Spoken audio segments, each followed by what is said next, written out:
யோபு 29ஆம் அதிகாரத்தினுடைய 3வது வசனத்தை சேர்ந்து வாசிக்கலாம். என்னுடைய சூழ்நிலை எல்லாம் விரோதமாய் இருக்கும்போது அப்பொழுது அவர் தீபம் என் தலையின் மேல் பிரகாசித்தது, அவர் அருளின வெளிச்சத்தினால் இருளை நான் கடந்து போனேன். இந்த மாதம் ஆண்டவருடைய பிள்ளைகளாகிய நமக்கு கர்த்தர் கொடுக்கிற ஒரு நல்ல வாக்குத்தத்தம், நான் உனக்கு ஒரு வெளிச்சத்தை அனுப்பி உனக்கு முன்பாக இருக்கிற இருளை கடந்து போக பண்ணுவேன் என்று கர்த்தர் வாக்கு கொடுக்கிறார்.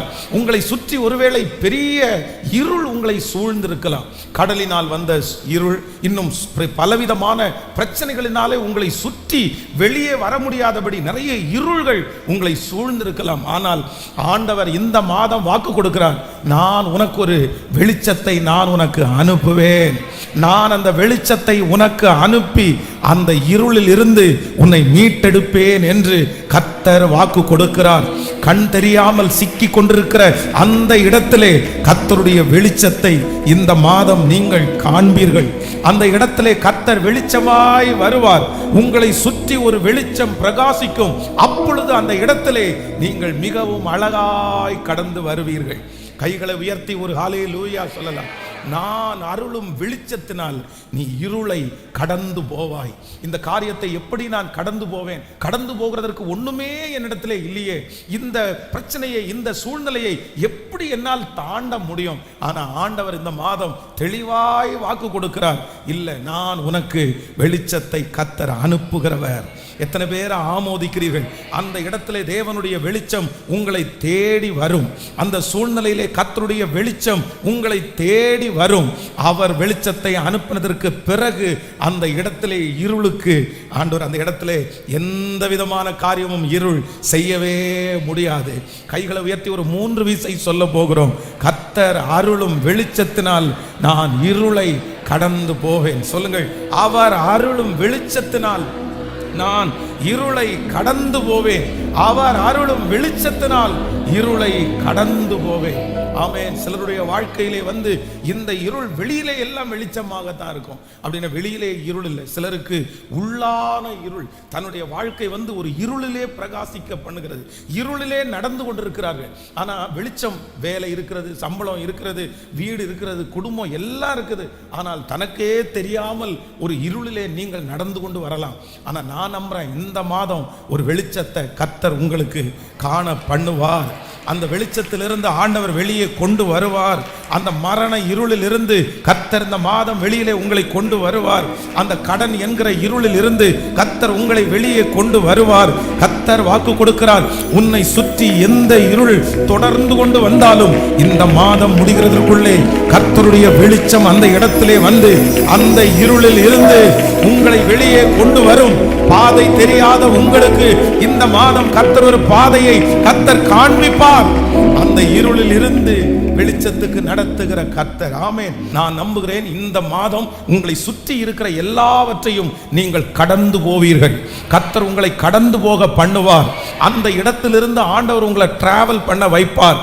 பல வருடங்களாக ஒரே இடத்திலே ஒரே பிரச்சனையிலே சுழண்டு கொண்டிருக்கிற உங்களை கர்த்தர் இந்த மாதம் முடிகிறதற்குள்ளே அந்த பிரச்சனையிலிருந்து கர்த்தர் கடந்து போக, அந்த இடத்திலிருந்து கடந்து போகிறது போல ஒரு அற்புதத்தை செய்வேன் என்று கர்த்தர் வாக்கு கொடுக்கிறார்.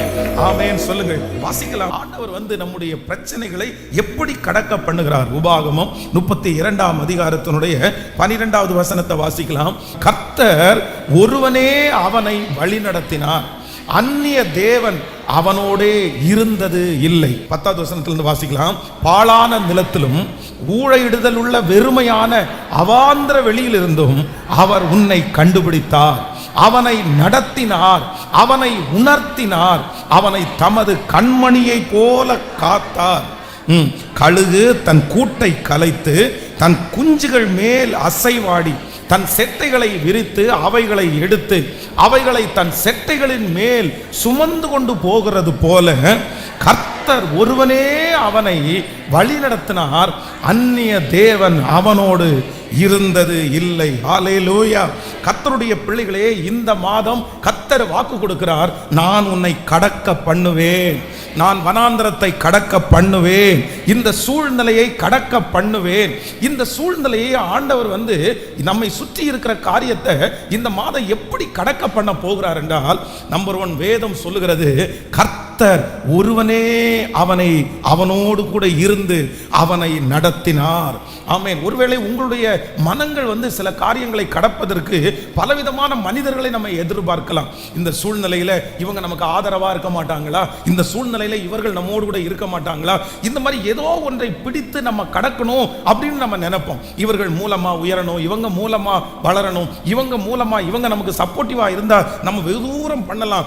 ஆனா ஆண்டவர் வாக்கு கொடுக்கிறார், நான் உனக்கு அனுமதித்திருக்கிற சூழ்நிலையை உன்னை நான் கடக்க பண்ணுவேன். எப்படி கடக்க பண்ணுவேன் அப்படின்னு சொன்னா, 10 பேரை கொண்டு அல்ல, உங்களுடைய சொந்தத்தை கொண்டு அல்ல, நீங்க நேசிக்கிற நபரை கொண்டு அல்ல. கர்த்தர் இந்த வனாந்தரத்தை கடக்க பண்ண போகிறார். அவர் ஒருவரே உங்களுடைய கரத்தை பிடித்து, கர்த்தர் ஒருவரே உங்களை இந்த பிரச்சனையை கடந்து போக கர்த்தர் உதவி செய்ய போகிறார். இந்த பிரச்சனையை ஆரம்பித்ததிலிருந்து, இந்த சுமையை ஆரம்பித்ததிலிருந்து எல்லாரும் ஒண்ணுன்னா உங்களை விட்டு போகிறத நீங்க நிறைய பேர் உணர்ந்திருக்கலாம். நிறைய பேர் அமைதியா இருக்கலாம், நிறைய பேர் எதுவுமே செய்யாம அவர்களுக்கு இருந்தும் செய்யாம இருக்கலாம். ஆனா ஆண்டவர் வாக்கு கொடுக்கிறார், நான் உன்னை கடக்க பண்ண போகிறேன். இந்த வனாந்தரத்தை, இந்த சூழ்நிலையை கடந்ததற்கு பிற்பாடு நீங்க எல்லாரும் என்ன சாட்சி சொல்ல போறீங்க அப்படின்னா, கர்த்தர் ஒருவரே நடத்தினார், கர்த்தர் ஒருவரே நடத்தினார். உங்களுக்கு சாட்சியாய் கர்த்தர் நிறுத்துவார், உங்களை கர்த்தர் சாட்சி சொல்ல வைப்பார். அப்பொழுது இந்த பிரச்சனையில இவங்கெல்லாம் எனக்கு உதவி செஞ்சாங்க, இவங்கெல்லாம் எனக்கு ஹெல்ப் பண்ணாங்க அப்படின்னு நீங்க சொல்ல போறது இல்லை. கர்த்தர் சொல்லுகிறார், நீ நம்பி இருக்கிற பர்வதம் நிலை பெயர்ந்து போனாலும் என் கிருபை உன்னை விட்டு விலகாமலும், என் சமாதானத்தின் உடன்படிக்கை உன்னை விட்டு நிலை பெயராமலும் இருக்கும் என்று உன்மேல் மனதுருகிற கர்த்தர் வாக்கு கொடுக்கிறார். நல்ல கரங்களை தட்டி ஆமென், ஆமென். அவர் ஒருவராலே நீ கடப்பாய், அவர் ஒருவராலே நீ கடப்பாய். வேறு யாரும் இந்த சூழ்நிலையிலே நம்மோடு இருக்க மாட்டார்கள். சிலருக்கு மட்டும் ஆண்டவர் என்ன ஆசீர்வாதத்தை கொடுக்கிறார் அப்படின்னா, அவருடைய வாழ்க்கையில இருக்கிற முழு காரியத்தையும் அவர் ஒருவரே எடுக்கணும்னு அவர் நினைக்கிறாரு. எத்தனை பேர் ஆமோதிக்கிறீங்க? நம்ம தான் என்ன நினைக்கிறோம் அப்படின்னு சொன்னா, இந்த மாதிரி ஒரு 4 பேர் நமக்கு சப்போர்ட் பண்ணணும், நம்ம இந்த மாதிரி சூழ்நிலையை கடக்கும் போது யாராவது 4 பேர் நம்ம கூட இருக்கணும், நமக்காக ஜெபம் பண்ணணும், இல்லைன்னா நமக்கு ஆலோசனை கொடுக்கணும், நமக்கு ஆதரவா இருக்கணும்னு நம்ம நிறைய பேர் நினைப்போம். ஆனால் ஆண்டவர் என்ன செய்வார் அப்படின்னா, நான் ஒருவனே நடத்துவேன். ஆனா நமக்கு வருத்தமா இருக்கும், ஆண்டவரே இந்த சூழ்நிலையில யாருமே எங்க கூட இல்லையே, யாராவது ஒருத்தர் இருக்க மாட்டார்களா? ஆனால் ஆண்டவருடைய பிள்ளைகளே, இன்றைக்கு அது உங்களுக்கு கடினமாய் தெரியும். ஆனா ஒரு நாள் நீங்க என்ன சொல்லுவீங்க அப்படின்னு சொன்னா, நீங்க மட்டும் அந்த உரிமையை எடுத்தது நல்லது, நீங்க மட்டும் என்னை தட்டி கொடுத்தது நல்லது, நீங்க மட்டும் என்னை ஆறுதல் படுத்தினது நல்லது. நான் நம்புகிறேன், இந்த மாதம் கர்த்தர் வாக்கு கொடுக்கிறார், நான் ஒரு வெளிச்சத்தை உனக்கு அனுப்புவேன். அந்த வெளிச்சம் எங்கிருந்தும் தேடி வரும், அது வனாந்தரத்திலிருந்து உங்களை தேடி வரும், நீங்கள் அறியாத இடத்திலிருந்து அந்த வெளிச்சம் உங்களை தேடி வரும். அவர் அனுப்புகிற அந்த வெளிச்சத்திலே இந்த சூழ்நிலையை நீங்கள் கடந்து போவீர்கள். இந்த சூழ்நிலையை கடந்து போவதற்கு ஆண்டவர் கொடுக்கிற ஒரு பெரிய வார்த்தை, நான் உன்னோடு கூட இருந்து கர்த்தர் ஒருவனே நடத்தினார். ஹல்லேலூயா. ஆண்டவரே, ஏன் ஆண்டவரே என் கூட மட்டும் யாரும் இருக்க மாட்டேங்கிறாங்க? ஆண்டவரே, ஏன் ஆண்டவரே என்னை விட்டு மட்டும் எல்லாரும் பிரிஞ்சு போறாங்க? வேற எதற்காகவும் அல்ல. ஆண்டவர் என்ன நினைக்கிறார் அப்படின்னா, அவர் ஒருத்தர் தான் உங்களை கடக்க பண்ணணும்னு கர்த்தர் நினைக்கிறாரு. ஆமோதிக்கிறீங்களா இல்லையா? அது இன்னைக்கு தெரியாத ஆண்டவருடைய பிள்ளைகளே. ஆனா இந்த பிரச்சனையை முடிச்சு வெளியே வரும்போது தான் அந்த கிரெடிட் முழுவதும் யாருக்கு போய் சேரும் அப்படின்னா, கர்த்தர். நீங்க வெளியே வருவது உண்மை, உங்களை கடக்க பண்ணுவது உண்மை. நீங்கள் இந்த யோர்தானை கடப்பீர்கள், நீங்கள் இந்த செங்கடலை கண்டிப்பாக கடப்பீர்கள். உங்களுக்கு கண்களுக்கு முன்பாக பயமுறுத்தி கொண்டிருக்கிற அந்த மகா பெரிய யோர்தானை நிச்சயமாக உங்களுடைய கால்கள் கடக்கும். கர்த்தர் வாக்கு கொடுக்கிறார், இந்த செங்கடலை பார்த்து நீ எவ்வளவேனும் பயப்படாத, இந்த யோர்தானை பார்த்து எவ்வளவேனும் பயப்படாத, இந்த சூழ்நிலையை பார்த்து எவ்வளவேனும் பயப்படாத. நான் தாண்டிக்கிட மாட்டேன், நான் இந்த இடத்தை விட்டு போய்க்கிட மாட்டேன்னு நீங்க நினைக்கிறீங்க. ஆனா கர்த்தர் சொல்லுகிறார், நான் உன்னை கடக்க பண்ணுவேன், இந்த இருளை தாண்ட பண்ணுவேன், இந்த இருளை தாண்டி நீ போவாய். அந்த இருளிலே கடக்கும் போது யாருமே உன்னோடு கூட இருக்க மாட்டார்கள். ஆனால் கர்த்தர் சொல்லுகிறார், நான் உன்னோடு கூட இருப்பேன். நீ என்னை குறித்து சாட்சி சொல்லுவாய். கர்த்தர் ஒருவரே, கர்த்தர் ஒருவரே, கர்த்தர் ஒருவரே என்னை கடக்க பண்ணினார். ஹalleluya. அவர் ஒருவர் மட்டும்தான் கூட இருந்து அந்த பிசினஸை கர்த்தர் வளர்த்த போறாரு. அவர் ஒருவர் கூட இருந்து உங்க பிள்ளைகளுக்கு அந்த காரியத்தை கர்த்தர் செய்ய போறாரு. அவர் ஒருவர் மட்டும் கூட இருந்து உங்களை கர்த்தர் ஆறுதல் படுத்த போகிறார். இப்ப கையை உயர்த்தி 3 விசை சொல்லுவோம். கர்த்தர் ஒருவரே என்னை வழி நடத்தினார். அந்நிய தேவன் ஒருவனும் என்னோடு இருக்கவில்லை. கர்த்தர் ஒருவரே என்னை, கர்த்தர் ஒருவரே என்னை வழி நடத்தினார். கர்த்தர் ஒருவரே என்னை வழி நடத்தினார். ஆமென். இஸ்ரவேல் ஜனங்களுக்கு தெரியணும், இஸ்ரவேல் ஜனங்கள் என்னதான் ஆண்டவரை நேசித்தாலும் அவர்களுடைய சிலர் என்ன பண்ணினாங்க அப்படின்னா, அந்நிய தேவர்களை கையில வச்சிருந்தாங்க, விக்கிரகங்களை கையில வச்சிருந்தாங்க. பிரச்சனை வரும்போது எந்த பக்கமாவது திரும்பலாமா அப்படின்னு பார்த்தாங்க. ஆண்டவருடைய பிள்ளைகள் ஒன்று நினைத்துக் கொள்ளுங்கள், வேற எந்த சொல்யூஷனும் நமக்கு இல்லைன்ற ஒரு முடிவுக்கு வரணும். சில நேரங்களிலே பிரச்சனைகள் நமக்கு அதிகமாய் வரும்போது நம்ம எங்கேயாவது ஒரு இடத்துல விடுதலை கிடைச்சா போதும் அப்படின்னு நினைப்பாங்க. உலகத்தில் இருக்கிற மனிதர்களை பாருங்க, திருச்சபைக்கு வருவாங்க, அவங்க ரட்சிக்கப்பட்டிருக்க மாட்டாங்க, அவங்க இயேசுவை ஏற்றுக்கிட்டு இருக்க மாட்டாங்க. ஆனால் அவங்களுக்கு இயேசுவை ஏற்றுக்கிறதுக்கு ஐடியா கூட இருக்காது. ஆனால் சர்ச்சுக்கு வருவாங்க.